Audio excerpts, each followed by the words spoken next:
Good evening, Americans, and welcome to the Ed Show tonight from New York. The so-called super committee has been sabotaged by Republicans. President Obama weighed in late this afternoon. Bernie Sanders will be here to react in a moment. Americans are shocked after watching campus police office pepper spray a group of students. One of the students is here tonight to talk about it. I was in Wisconsin over the weekend for the recall rally. We've got exclusive video. This is the Ed Show. Let's get to work. You're shooting us for sitting here. No, that's fine. That's fine.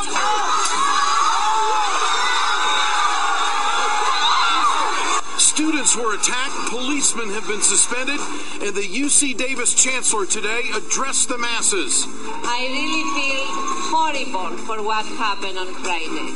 Tonight, we'll talk to a student who took a face full of pepper spray and a professor who says the chancellor needs to go. Also tonight, Occupy Wall Street protester Jesse LaGreca and how these pictures resonate around the country. The super committee failed, and that's a good thing for middle classers.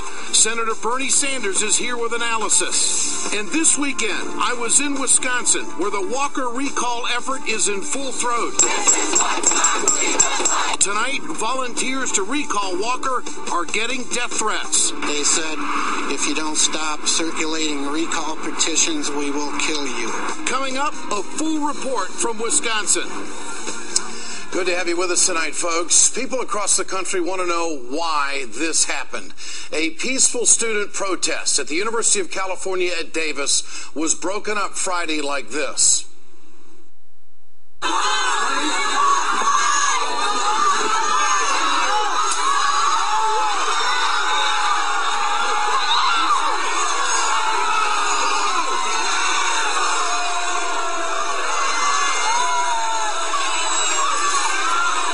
Students were sprayed with pepper spray at point-blank range by campus police. 11 students were treated for injuries related to the spraying. 2 were hospitalized.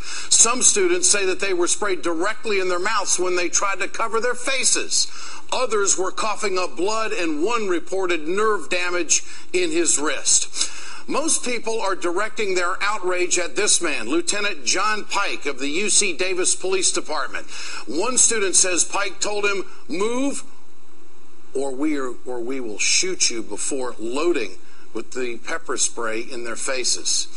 His actions were caught on tape by dozens of onlookers. Shame on you! Shame on you! Shame on you! Shame on you! Shame on you! I want your name! I want his name! What's his name? Pike! What are the other committee I want In response, Lieutenant Pike has been placed on administrative leave. So has another officer who also sprayed protesters. The police department has declined to identify that officer. Today, UC Davis Police Chief Annetta Spacuzza was put on leave by the chancellor of the university, Linda Katehi. Katehi made the call on Friday for the police to remove the student protesters from the quad. Thousands have signed a petition for Katehi to resign, but so far she has refused. In response, students silently protested the chancellor on Saturday night as she walked from a press conference to her car.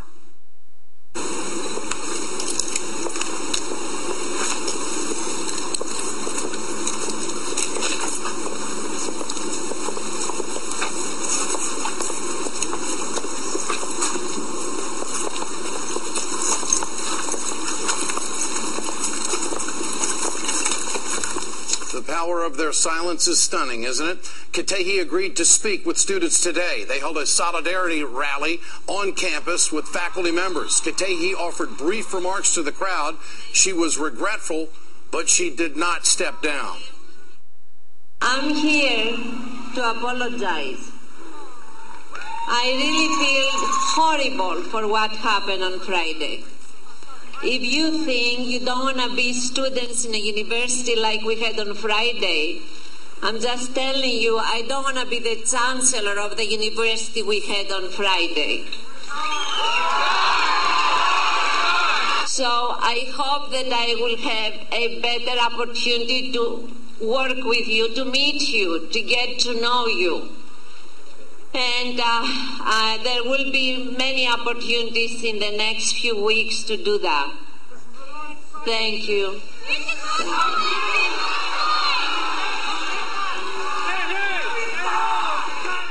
I want to know if the students who were pepper sprayed accept her apology.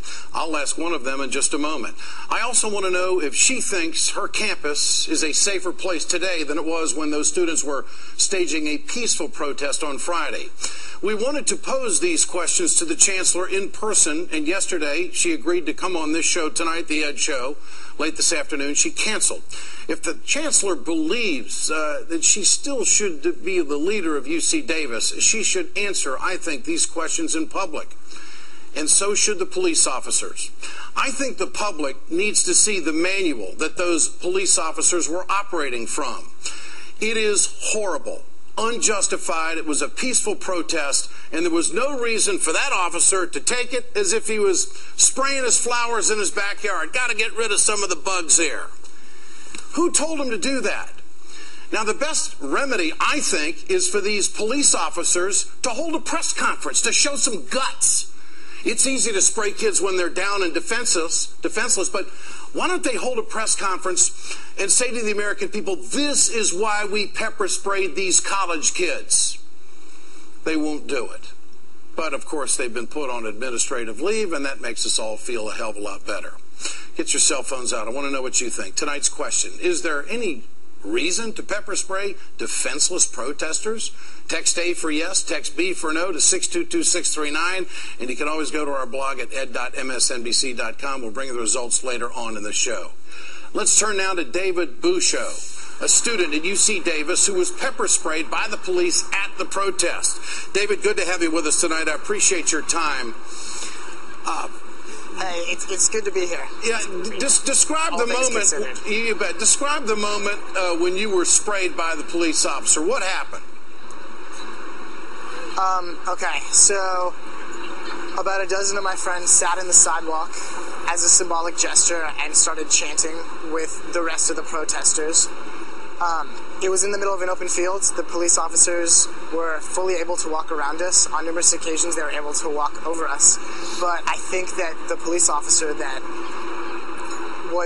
appeared to be in charge of the riot police saw that as an attack on his ego, a personal attack. And obviously, we were completely peaceful. We just locked arms. We never touched any of the police officers. And so he came up to my friend and said, if you don't move, I'll shoot you. And my friend responded, I'm just sitting here. I'm just sitting here. And then I'm told at this point he walked behind the police officers that were holding paintball guns at point-blank range at our heads. And he said, don't worry, guys. I'll just spray them down. At which point he shook up the can of pepper spray, held it in the air for all of the crowd to see, and spray painted us down in the face 3 times. The first time it hit, I was immediately blinded. It felt like there was white, hot sand in my eyes. I wanted to open my eyes because the pain was so intense, but I had to force my eyes closed. I was literally suffocating because it hurt so badly to breathe because my face was covered in pepper spray. David, I gotta ask you, were you threatening at all to the law enforcement officials on the scene? No, in no way were we threatening to the police officers.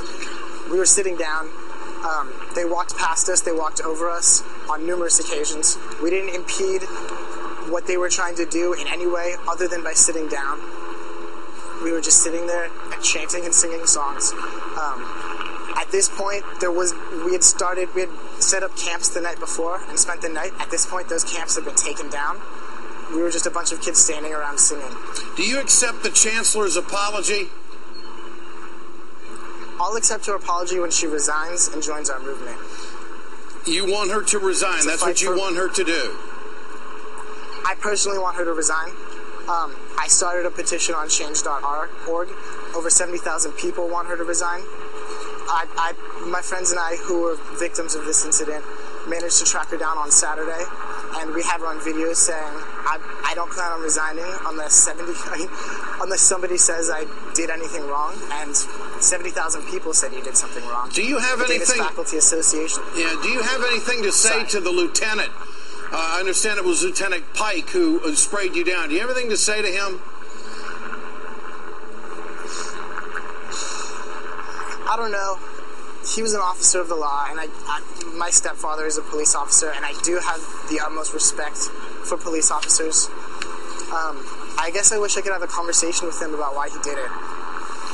For him to go on administrative leave, for him to be placed on administrative leave, is that enough right now, you think? He's on paid administrative leave, that's right? Yes. The rumor I heard, I don't think that's enough. I think there needs to be a very serious inquiry. I think there needs to be a serious psychological analysis of this police officer. But I'd like to emphasize that it wasn't really the police officer's fault, in the sense that Chancellor Katehi ordered the riot police to take over our encampment. And given the events that happened across all of the UC campuses that week, she had to have considered the possibility of police brutality. There's no way she didn't consider and accept the possibility of police brutality. David Buscho, I appreciate your time tonight. Thanks so much for joining us. We'll continue to follow the story. Now let's turn to Nathan Brown, an English professor at the university. Mr. Brown, good to have you with us. You've called on the chancellor to resign. Are you upset that she hasn't?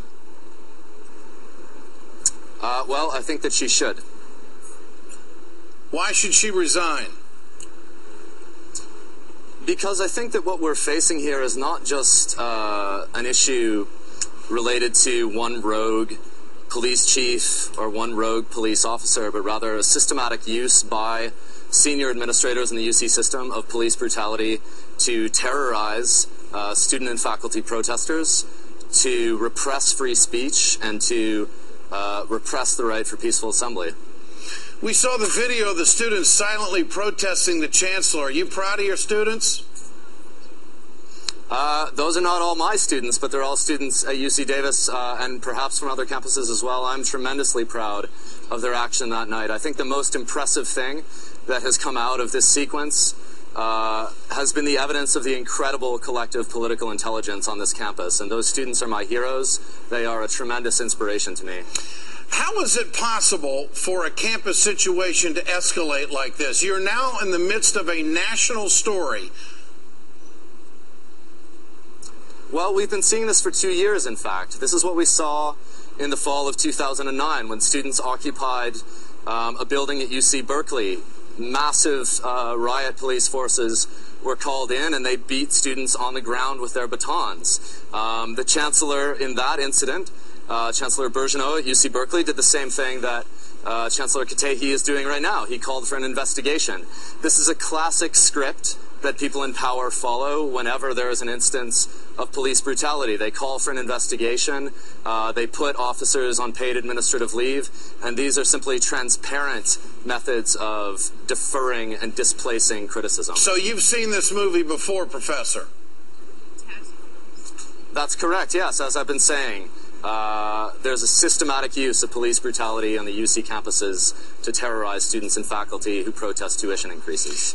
And how big a problem is the tuition increases in the UC system? It is a huge problem. In 2005, tuition was around $6,000. Tuition is currently around $13,000. And now the president of the UC system, Mark Yudof, has proposed an 81% fee increase over the next 4 years. That would raise tuition to around $23,000. So what we see is students standing up and saying, I can't pay that much money. I refuse to pay that much money. I refuse to go further in debt. And when the students do stand up and say that, they are beaten, they are hospitalized, and they are arrested by the police. It's a completely unacceptable state of affairs. Professor Nathan Brown, thanks for your time tonight here on The Ed Show. I appreciate you helping us with the story.